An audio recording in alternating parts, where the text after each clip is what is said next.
The wait is almost over for After the Final Rose, and we finally have our first look at the episode. Hey guys, welcome back to another shared news from home. We are so excited to talk about After the Final Rose, but before we get into it, if you're new here, be sure to subscribe to our channel and ring the bell so you don't miss out on any future updates.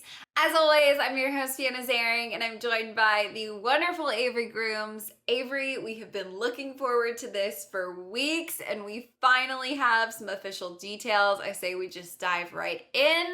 ABC has released the official synopsis, and it says, quote, Emmanuel Acho hosts an emotional and impactful evening featuring touching reunions, heart-wrenching confrontations, and powerful one-on-one talks with the final women as well as the Bachelor himself. It also says, plus, just when you thought the twists and turns were finished, a shocking announcement that will have Bachelor Nation talking. So, as always, a lot to unpack there. Let's start with the quote, heart-wrenching confrontations tease. We know some important conversations definitely need to be had, and there's a lot riding on these discussions. There is so much weight riding on this whole episode, this whole interview. I don't even know what to expect anymore. I feel like normally we're so hyped for that final Rose episode, but this season obviously is very different and we kind of already know how things turn out. So I'm glad we have this to look forward to in a way because I don't know how this is going to end. I know how Matt James's season kind of ends, unfortunately, but I don't know how this is going to end. And I think it'll be good. You know, it could go one way or the other, but Emmanuel is someone who I know is going to ask all the right questions and not leave anything behind. And I think that's what this episode is all about is getting it all out there and having a mutual understanding and just really clearing the air. Yeah, absolutely. I mean, we've been calling for some important conversations to be had, for progress to be made. And I think that he is without a doubt such an asset to the franchise. The fact that he is going to be leading this charge, am so excited just to see him up on that stage.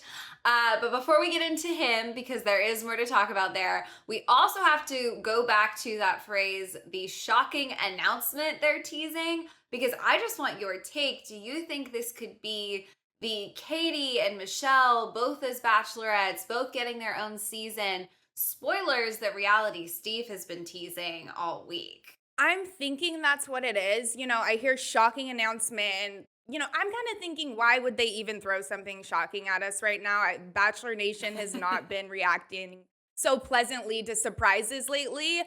So this better be like a really good surprise. So I'm guessing it's gonna be Katie and Michelle are both the bachelorettes. I still have questions about that. Hopefully that air will be cleared. But at the end of the day, I'm fine with that. I like Katie, I like Michelle. Two bachelorettes in a row is honestly like a win-win situation. Yeah, I'm definitely curious myself. I feel like the explanation as to why Katie and Michelle are both getting their own seasons and why we're doing it this way.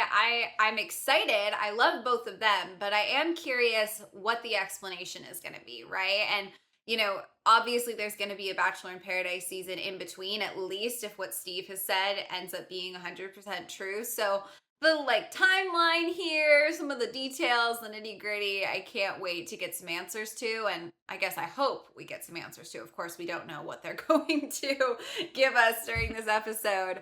But let's go back to Emmanuel Acho because Bachelor Nation was thrilled to see him announced as the host of this special.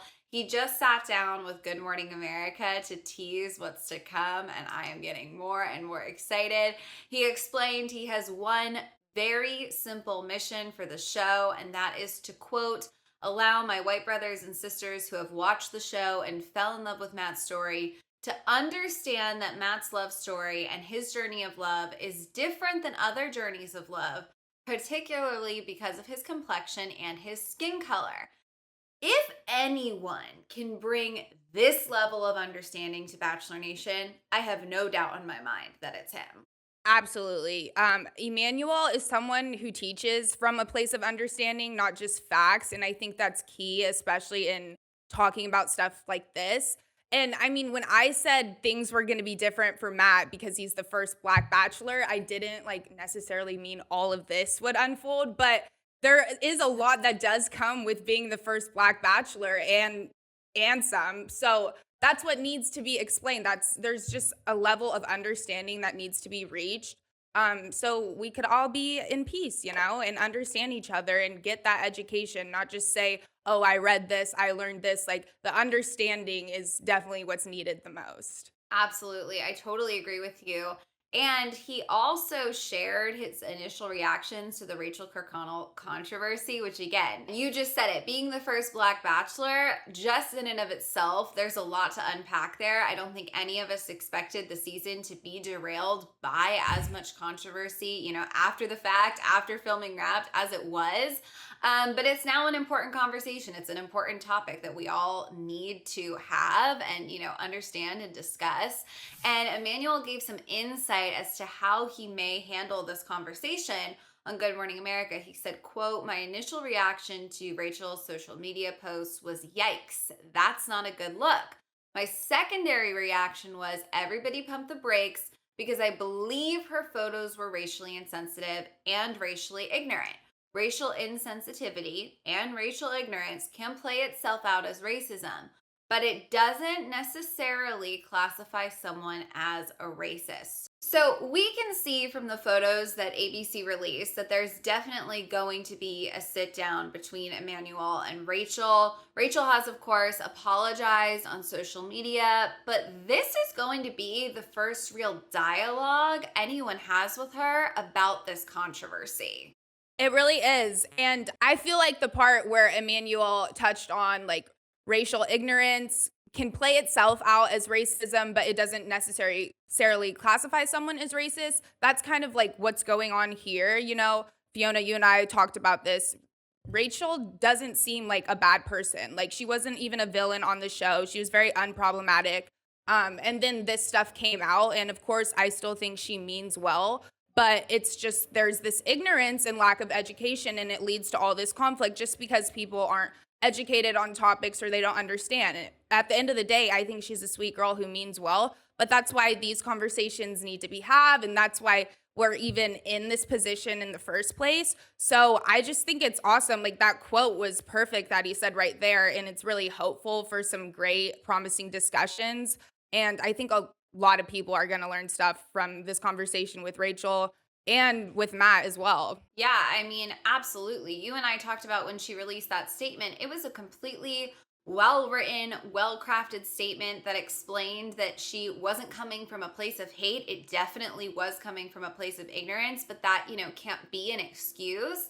And I've been thinking about from the very beginning of all of this controversy, there are varying degrees of progress that need to be made as a part of this conversation. So, Rachel, her life experience, the learning, the journey she's going on, I think it can be really powerful for some other people out there who maybe have made similar, mistakes or have similar levels of ignorance and aren't, like you said, they're not leading with bad intent, but there is something to be learned from these conversations. And all of this has found, a home in the Bachelor franchise. And if this show can help, after all of its shortcomings for so many years, be a force for change and a force for understanding, that would be a huge step forward. So I have a lot of hope for these conversations. I think we're all really looking forward to it. But separate from all of the Rachel stuff, which is obviously going to be a huge part of After the Final Rose, another conversation I'm really looking forward to is just hearing from Matt, right? His perspective on his entire journey today in hindsight. He's now spoken out on his social media twice. And in that first lengthy statement he released, he said we would be hearing more from him at the end of all of this. A really sad thing, at least in my opinion, is that we just watched his journey, right? He really committed himself to the process. He took it seriously. He did a lot of things, took a lot of steps that we wish other leads in the past would have taken, with squashing drama, with you and I talked about asking contestants, how can I be there for you, right? He was a great bachelor. But with everything we know, I think it's a pretty safe bet that he's going to be sitting on that stage single, which is so sad. It's so sad, and pains me to see this because he really was one of the best bachelors ever. I mean, he did everything right. He just approached every situation with grace, and like it's hard to do, and he didn't even know what he was getting himself into. He just kind of jumped into that without even being familiar with the show. And it's just sad to see as his season aired, all this other stuff came with it and was unraveled. And as we learned in one of his statements, unfortunately, he was learning about this as we were, and it kind of ruined his whole season. And I just wish at the end of all this, he was at least happy and the journey worked out for him, the process worked out for him. But unfortunately, he's still single.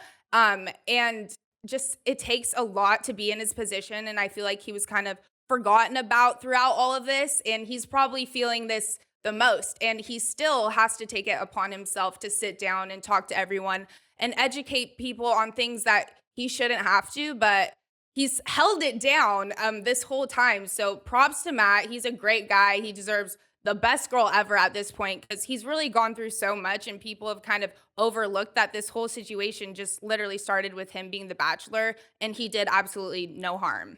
Yeah, absolutely. And I'm just thinking, like, throughout this conversation we've just had, right? If Katie. reality Steve's spoilers are true, that Michelle and Katie are both going to be, the Bachelorette, I know a lot of us out there loved his connection with Michelle. We saw it kind of happen on Peter's season. Granted, it didn't work out for too long, but the runner up and the lead having a second chance after the final rose, assuming what Steve said is true, there's not even a chance of that happening on this stage, right? We're not at this point assuming that he's going to be able to reconnect with Michelle and, start that relationship over. So it's kind of like the best thing we can hope for is a bit of closure, right? Between him and Rachel. That's kind of the best version of events on that stage, right? Yeah, you're so right. When I first heard that Michelle was potentially also going to be one of the bachelorettes, I kind of thought, well, if there was going to be anyone else with Matt, it would be her. We saw their chemistry, we saw their connection, and I was rooting for them. And in my head, I was thinking if anyone was going to be the bachelorette, it was going to be Brie, super likable, just checks all the boxes. Boys will chase after her. And I just really liked her after her exit. It was awesome. But no, it's Michelle, which is great. I love Michelle too, but I don't know. Like maybe Matt will show up on that season. Who knows? We saw Heather do it. I doubt he will want to go through that again, but if him and Michelle have a second shot, maybe that's the way it will unfold. We don't know anymore. Anything could happen on this show. You are so right. The possibilities for Matt, obviously within the franchise, and of course just in his own life, are truly endless. I have no doubt that he will eventually find the one. I think we're all going to be continuing, to root for him to find love wherever that journey takes him. In the meantime, you guys, we want to know heading into after the final rose, what are you hoping to see? What conversations are you looking forward to the most? Let us know down in the comments. And if you haven't already, be sure to subscribe to our channel and ring the bell so we can keep you updated on all things happening in Bachelor Nation. As always, I'm your host, Fiona Zaring. I was joined by the wonderful Avery Grooms. If you want to come say hi, our social handles are on the screen right now. Thank you guys so much for watching, and we'll see you next time. Bye.